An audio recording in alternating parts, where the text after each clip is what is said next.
paz do Senhor Jesus, Deus te abençoe. Que bom estar com você aqui em mais uma aula da nossa escola de discípulos.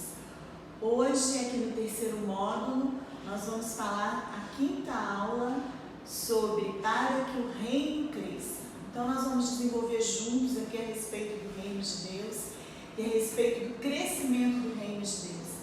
Talvez você esteja se perguntando, mas Érica, o reino precisa crescer? Sim, filho.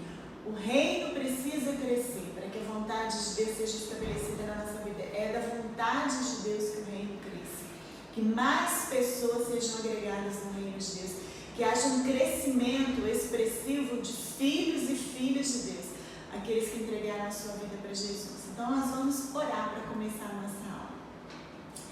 Senhor, nós queremos te bendizer, Deus, porque o Senhor é bom. Nós queremos te bendizer, Deus, porque nós somos muito gratos por termos a Tua Palavra. A Tua Palavra nos ensina, a Tua Palavra ela é luz para os nossos caminhos, ela nos dá norte e direção. A Tua Palavra é o nosso alimento. E nós pedimos, querido Espírito Santo de Deus, nos conduz neste estudo, no ensino da Tua vontade para as nossas vidas. Nos abençoa, meu Senhor, em nome de Jesus, trazendo sobre nós espírito de discernidor, de revelação, de entendimento, a fim de que essa palavra possa encher o nosso coração e ela possa ser diretiva para as nossas vidas. Eu oro, Deus, por todos aqueles que vão receber esta ministração. Que a Tua bênção, o Teu favor, a luz do Teu Espírito seja sobre cada um de nós, em nome de Jesus. Amém. Amém. Então vamos lá. Eu quero começar lendo com vocês aqui um breve texto do Evangelho de João, capítulo 1, os versículos 38 e 39. A Bíblia nos diz assim: E Jesus, voltando-se e vendo que os seguiam, disse-lhes: Que buscais? Disseram-lhe: Rabi, que quer dizer mestre, onde assistes? Ou onde você mora, ou onde você recebe? Versículo 39, respondeu-lhe Jesus: Vinde e vede. Foram, pois, e viram onde Jesus estava morando e ficaram com ele aquele dia, sendo mais ou menos a hora 10ª. E o segundo texto aqui, que é o texto de Atos, capítulo 3, versículo 4, que diz-nos assim: Pedro, fitando-o, juntamente com João, disse: Olha para nós. Então, no estabelecimento e crescimento do reino de Deus, eu quero trabalhar duas frases aqui nos dois textos que nós lemos. O primeiro texto, que é o Evangelho de João, Jesus ele faz uma afirmação muito ousada. Jesus ele diz assim: Vinde e vede. Então, Jesus ele tem a coragem, a ousadia de dizer: eu não tenho nada para esconder, vocês querem saber a respeito de mim? Vocês querem entrar na intimidade da minha vida? Vinde e vede. Pode chegar, vem ver aquilo que Deus tem feito, vem ver sobre quais aspectos eu tenho construído a minha vida e o propósito de Deus. Vem, entra na minha casa e vê os fundamentos sobre os quais eu tenho caminhado. Então Jesus ele faz essa afirmação poderosa, essa afirmação maravilhosa: vinde e vede. E o segundo texto que nós lemos, Pedro, também cheio de ousadia, ele faz essa afirmação, nossa, fantástica. Ele diz: olha para nós. Esse texto de Pedro na realidade, ele está se deparando com um homem coxo, que não andava, e ele ficava pedindo esmolas. E quando ele pede uma esmola para Pedro não tinha dinheiro, mas Pedro tinha a autoridade de poder dizer para ele assim: olha para mim, E em seguida ele logo diz, levanta-te em nome de Jesus. Então assim, Pedro, assim como Jesus, o seu mestre, o discípulo do mestre, ele tem essa capacidade de dizer: você pode olhar para mim. Meu querido, eu queria que você entendesse, minha querida, que nós precisamos urgentemente nesses dias termos uma igreja ousada.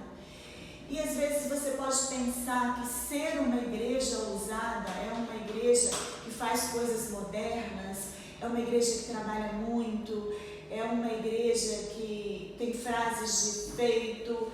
Eu não sei o que você pode pensar a respeito de uma igreja que sai das quatro paredes. Eu quero que você entenda que nada disso está errado. Tudo isso está certo, está em conformidade com a vontade, com a palavra de Deus. Mas eu quero que você entenda que andar em ousadia é andar em autoridade. E quem anda em autoridade é alguém que tem a capacidade de dizer, olha, você pode olhar para a minha vida, você pode imitar a minha vida, porque a minha vida é um reflexo da vida de Cristo. Eu sou uma imitadora de Cristo. Então olha para mim, vem aprender comigo a ser um imitador de Cristo também. Isso é ousadia. É isso que esse mundo de hoje precisa. De homens e mulheres ousados, que tenham a coragem de fazer esta afirmação. Vinde e vede. Chega perto de mim, vem ver o que está acontecendo.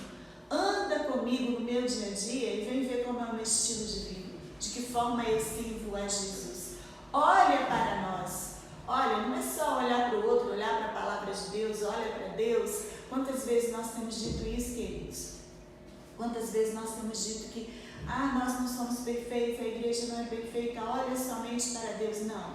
Nós precisamos, discípulos e discípulas de Cristo, de fato, são aqueles que têm a coragem e a ousadia de fazer afirmações como nosso Senhor fez.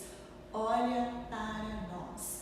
A minha e a sua vida precisa ser o reflexo da vida de Cristo na terra. Isso é o maior poder. O primeiro ponto aí é o meu maior poder. O maior poder que eu e você podemos exercer na nossa vida cristã para que o reino de Deus cresça, para que mais vidas se convertam ao Senhor, é essa daí. A ousadia de dizer, olha para mim. Então, na nossa visão de discipulado, nós aprendemos por modelos referenciais e não por teorias. Então, a nossa escola de discípulos não pode ser uma escola teórica, onde nós nos reunimos aqui, às vezes presencial, às vezes de forma online, para que a gente passe para vocês um conteúdo e uma teoria. Não. O nosso discipulado ele precisa ser um referencial, onde eu ousadamente possa dizer para você assim, olha, você pode olhar para mim, porque eu tenho procurado viver um estilo de vida que agrade ao meu Senhor, que seja um reflexo da vida do meu Senhor na terra. Então, primeiro ponto, meu maior poder. Ousadia de dizer, olha para mim. O segundo ponto, sem propósito, nada muda. E aí eu quero chamar a sua atenção para o texto de Josué, capítulo 1, versículo 3. Eu quero que você entenda que o contexto deste texto vai mostrar para mim e para você um homem cheio de falhas, cheio de dificuldades, passando naquele momento pela situação da perda de Moisés, o grande líder, companheiro de Josué, líder de Josué, com quem Josué aprendeu e caminharam por toda a sua vida. E Josué está às portas de entrar na terra prometida, de liderar o povo para a entrada da terra prometida. A perda de Moisés ainda é muito vigente no meio do povo. Mas o texto nos diz assim, Josué 1, versículo 3. Todo lugar que pisar a planta do vosso pé, vou-lo tenho dado. Deus falando com Josué. Deus estimulando Josué, dizendo para ele, filho, vai porque a terra que você pisar, que você com ousadia colocar a planta do vosso pé, esse lugar eu vou te dar. Olha que bacana.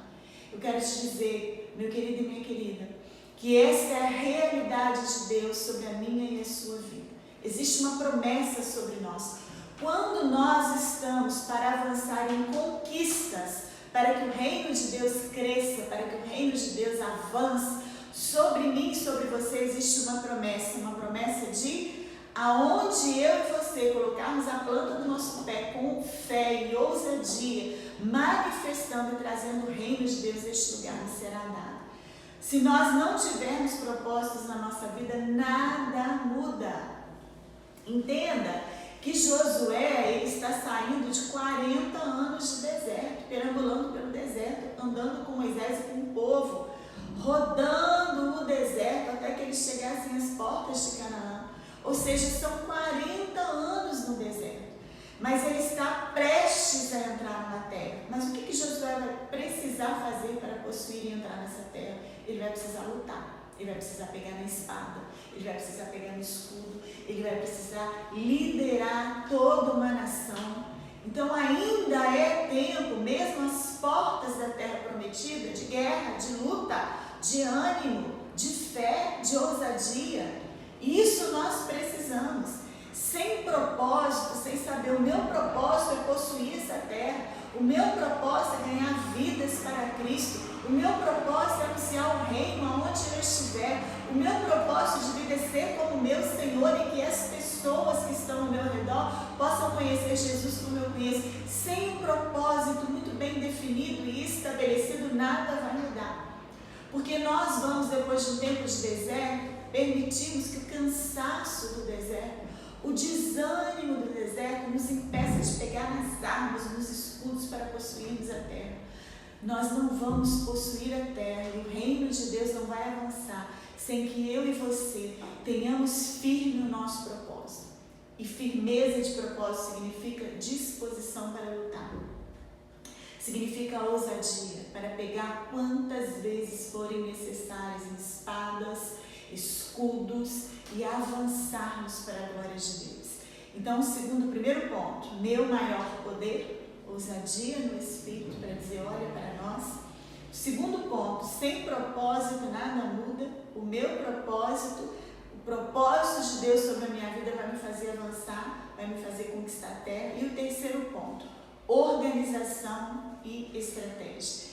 E aí aqui nós vamos encontrar o texto de Gênesis, capítulo 11, versículos de 1 a 6. Se você quiser pegar a sua Bíblia, este é o texto que fala da Torre de Babel.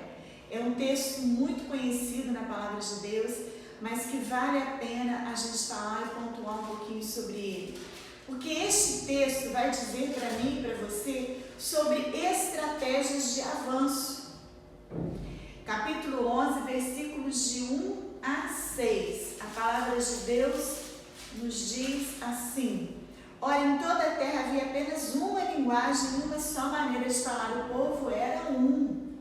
Eles falavam e eles se entendiam. Sucedeu que, partindo eles do Oriente, deram uma planície na terra de Sinar e habitaram ali. E disseram uns aos outros: vinde, façamos tijolos e queimemos-nos bem. Os tijolos serviam-lhes de pedra e betume, de argamassa. Disseram: vinde, edifiquemos para nós. Eles tinham um propósito: edificar para eles mesmos.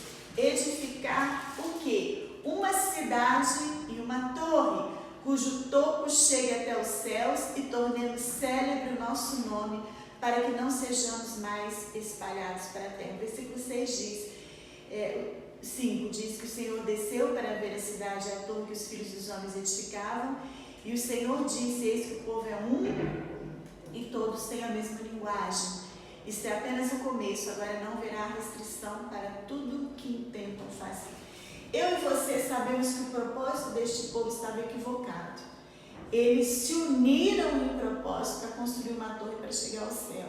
Na verdade, é o homem querendo ser Deus. E muitas vezes eu e você agimos dessa forma.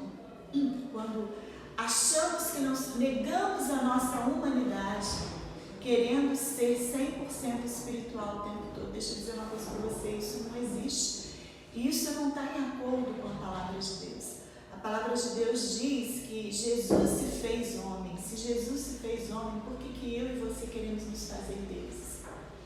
Então, todas as vezes que o homem ele quer abandonar a sua humanidade para se dizer como Deus, para entrar neste lugar que só pertence a Deus, nós caímos. Nós caímos e nós negligenciamos o propósito de Deus para a nossa vida. Uma das facetas do propósito de Deus para nós é a nossa humanidade. Deus nos fez homem e mulher para que nós desfrutemos disso, para que nós apresentemos a nossa humanidade a Deus. Mas então o povo estava aqui com uma organização e uma estratégia perfeitas. Eles tanto tinham uma boa propósito, uma boa organização, uma boa estratégia, que Deus, ele desce do céu, ele olha a torre e ele diz: ninguém segura esse povo, eu vou ter que intervir, eu vou ter que fazer algo a respeito. E Deus confunde a linguagem desse povo, porque Deus percebe que eles eram bons de organização e de estratégia. Você está entendendo? Você percebe um propósito fora do propósito de Deus, mas que pode ser alcançado por uma boa organização e por uma boa estratégia. Agora imagina eu e você, possuídos de um propósito do céu, aonde nós não vamos chegar. Você está entendendo? Se homens e mulheres podem se juntar para um propósito fora do propósito de Deus, podem ser bem-sucedidos, porque eles têm boa organização e boa estratégia, quem dirá eu e você, quando formos munidos e possuídos pelo propósito de Deus? Não tem como dar errado. Vai dar certo. Nós vamos, em nome de Jesus, alcançar o propósito de Deus para a nossa vida.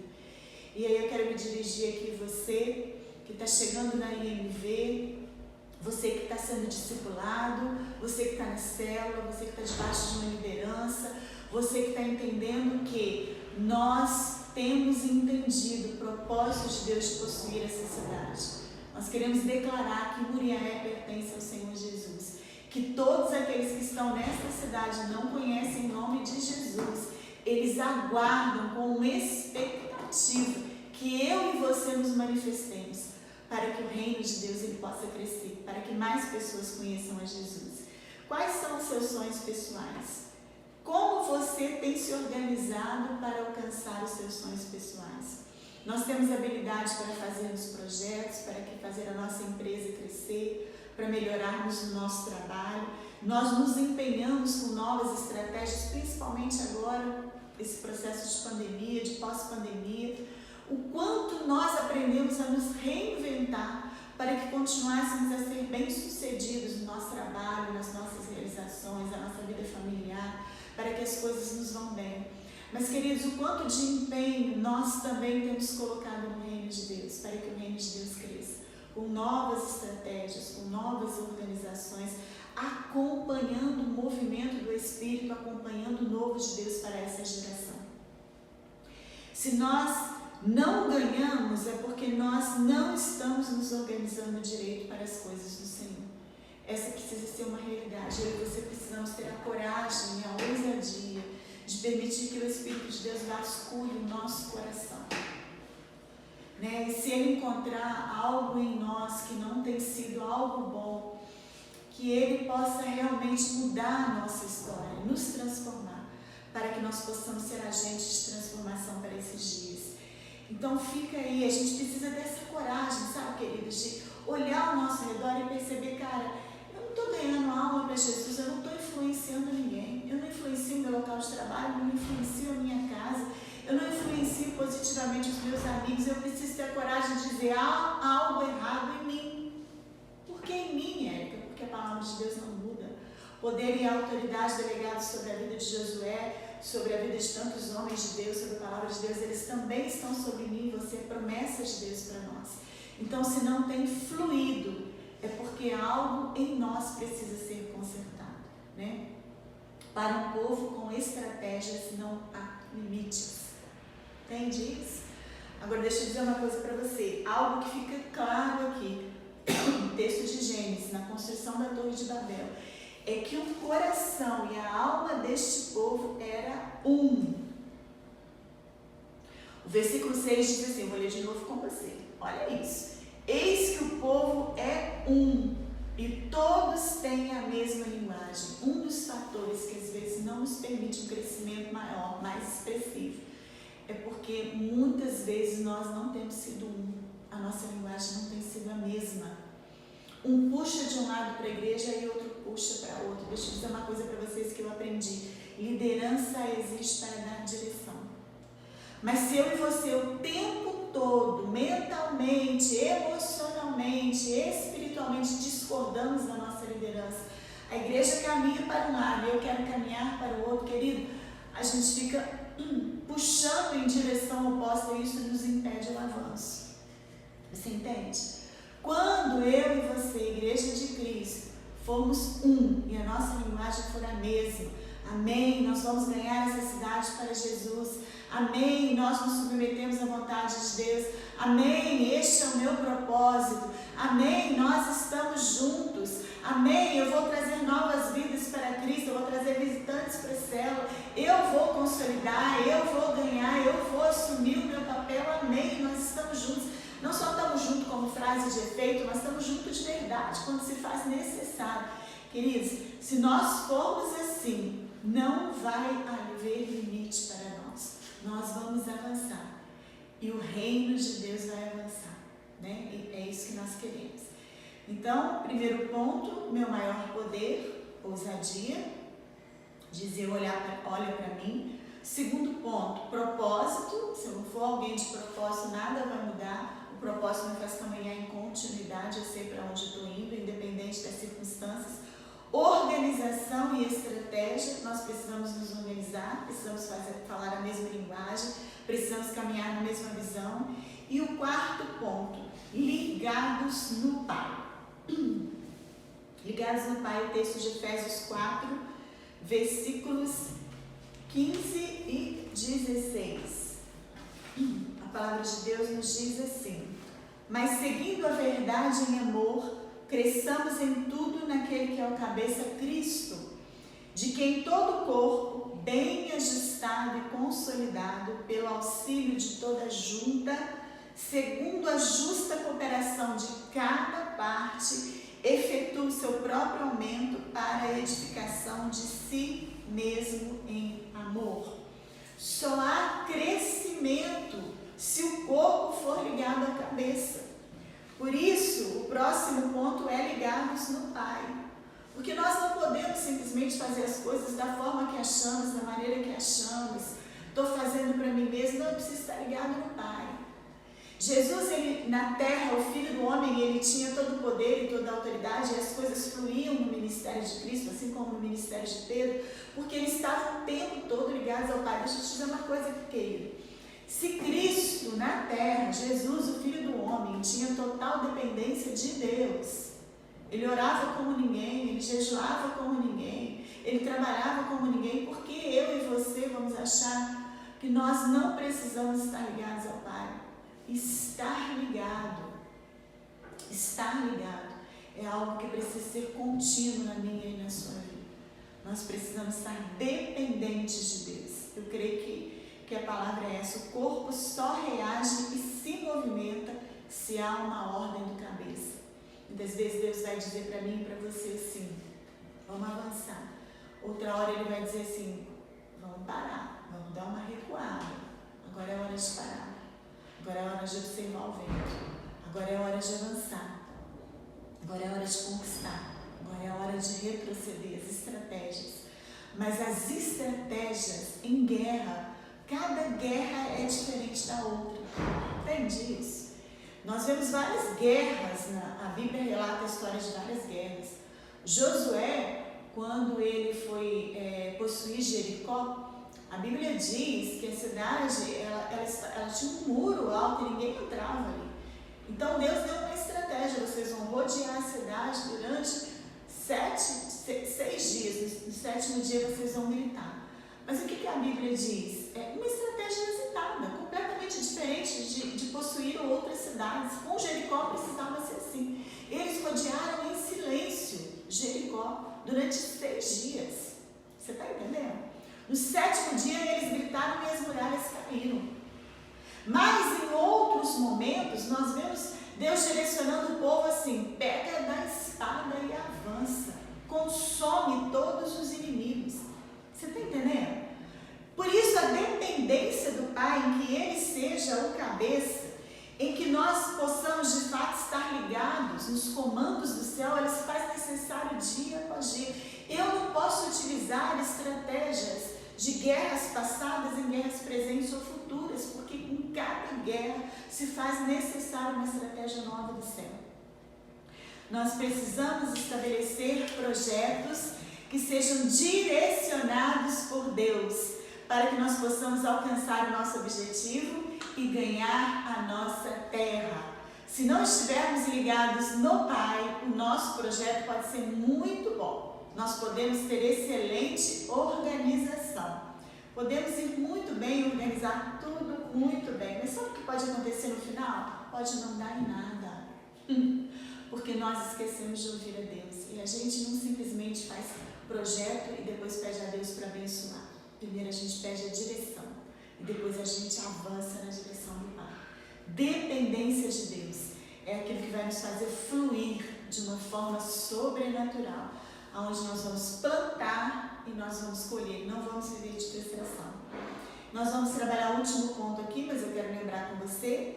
Primeiro ponto, meu maior poder, ousadia para dizer, olha para nós. Segundo ponto, sem propósito nada muda, eu preciso avançar sim, em perseverança, pegar a espada e caminhar. Terceiro ponto, organização e estratégia. Eu preciso ser organizado, eu preciso sonhar, eu preciso planejar, né? Eu preciso entender as direções de Deus. Quarto ponto, ligados no Pai, eu preciso ser dependente de Deus, né? Sem a direção dele, o povo não avança, mas nós aguardamos do céu as direções. E o quinto e último ponto, que ele cresça e eu diminua. O texto está em Evangelho de João, capítulo 3, somente o versículo 30. João Batista, ele faz uma afirmação incrível, ele diz, convém que ele cresça e que eu diminua. Quando João, ele vê Jesus e ele vê o ministério de Cristo se acendendo, e João Batista, ele foi o profeta da sua geração, um homem ousado, sobrenatural, um homem obediente a Deus, temente a Deus. O que ele falava acontecia, um homem muito temido na sua época, muito respeitado. Mas quando ele percebeu que o ministério de Jesus possuía uma ascensão e que Jesus era o Filho de Deus, e os discípulos de João, em primeiro momento, eles quiseram dizer para ele assim, olha, você vai permitir isso? Né? Os discípulos lá de Jesus, eles estão batizando. E os discípulos de João, eles não conseguiam entender. É como se existisse uma rivalidade entre João Batista e Jesus. Mas porque João Batista discerniu o Filho, ele disse, agora convém que ele cresça e que eu diminua. Eu e você precisamos viver debaixo dessa verdade. Meu querido e minha querida, nós precisamos entender. A verdade é que Deus só vai crescer em mim quando eu começar a diminuir.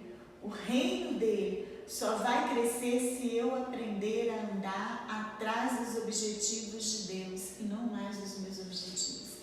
Se eu e você não tivermos a capacidade de diminuirmos, sabe, de abrirmos mão, às vezes do nosso tempo, às vezes do nosso cansaço, às vezes do nosso apetite, às vezes da nossa vontade, às vezes do nosso sentimentalismo, às vezes do nosso gosto, porque gostamos muito das coisas do nosso jeito, mas se eu e você tivermos a capacidade de, ouvindo a voz de Deus, andarmos em propósito e permitirmos que o reino dele avance através de nós, tivermos, sabe, queridos, essa disposição mesmo de morrer a cada dia para que o reino avance, nós seremos bem-sucedidos e, consequentemente, o reino de Deus será bem-sucedido através da minha e da sua vida, através do meu e do seu posicionamento.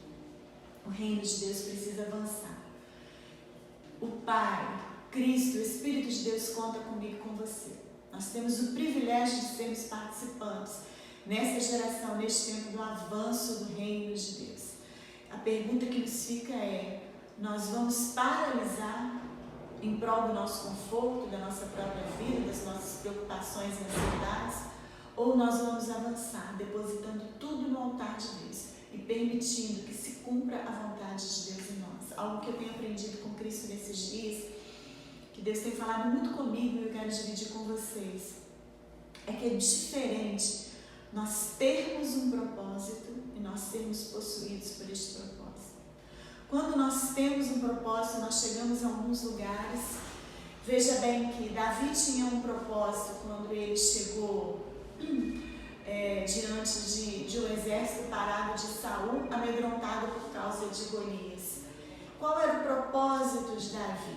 Ele tinha um propósito que o pai Jessé deu a ele, de chegar naquele lugar e levar comida para os seus irmãos e saber notícias a respeito dele. Este era o propósito inicial de Davi. Mas quando ele chega naquele lugar, ele vê um exército paralisado, amedrontado por causa de um gigante, por causa de uma intimidação do inferno. do povo que tem promessa. Davi não mais andou debaixo de um propósito do pai Jessé ou da sua própria família, mas Davi deixou de preocupar simplesmente com os seus e ele foi possuído por um propósito. E aí sim ele avançou e ele disse: eu vou duelar contra esse gigante. Eu creio que a nossa geração precisa de uma igreja assim, amadurecida o possível, amadurecida de todas as formas possíveis, para que nós não mais sejamos simplesmente pessoas de propósito, que temos um propósito, mas sejamos pessoas possuídas por um propósito, onde eu entendo, eu não tenho mais vida, eu não tenho mais vontade, eu abro mão, eu vou ceder para que o reino de Deus avance, para que a vontade de Deus seja feita na minha vida, na minha geração, na minha cidade, no meu estado, na minha célula, na minha família, na minha casa, no meu trabalho, na minha escola, no mundo onde eu habito, por onde quer que eu vá. Que a vontade e o propósito de Deus nos possua e que nós possamos avançar e que o reino de Deus também avance para a glória de Deus. Eu preciso então sonhar os projetos de Deus para a minha vida. Quais são os projetos de Deus específicos para você? O que o Espírito de Deus tem colocado no teu espírito? De que forma Ele tem falado com você? O que Ele tem te convidado para largar? Aonde Ele tem te convidado para avançar? Ouça o Espírito de Deus e avance. Avance, Ele será contigo. Organizar a nossa vida de novo é o próximo ponto aqui. Eu preciso sonhar os projetos de Deus, mas eu preciso organizar a minha vida. Queridos, eu tenho visto muita gente sucumbir por falta de organização. Muita gente, uma geração indisciplinada, que não ora, que não se dedica à palavra de Deus, que não tem uma vida de comunhão no Espírito, que não se preocupa com o próximo, que não ouve Deus, que não para ouvir Deus, que não tem uma vida de contemplação. Uma pessoa completamente desorganizada no seu dia a dia, na sua casa, no seu trabalho, na sua família, que não sabe onde estão as mínimas coisas dentro de casa, que perde tudo por falta de organização. Deixa eu dizer uma coisa para você, nós precisamos nos organizar a nossa vida de novo.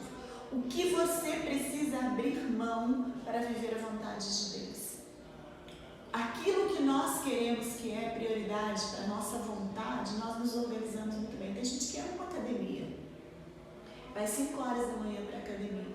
Organiza a sua vida para não deixar de exercitar o seu corpo. Eu não estou dizendo que isso seja errado. Que bacana.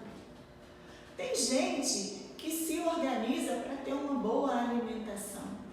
Tem gente que se organiza para terminar uma faculdade, para fazer uma prova, para tirar uma carteira de motorista.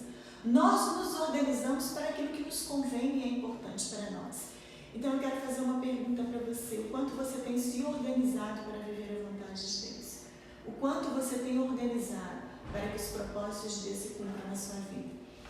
O terceiro ponto é renunciar ao meu reino para que o reino de Deus cresça. Nós já falamos aqui sobre isso, né? Renunciar a algumas coisas. O que você precisa deixar para que o reino de Deus seja estabelecido?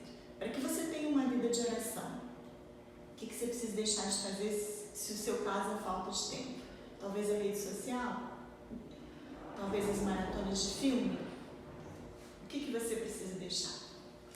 A vida de Deus, ela precisa ser a minha e a sua vida. E aqui eu quero encerrar com você falando a respeito disso que nós já falamos. Sermos possuídos por um propósito.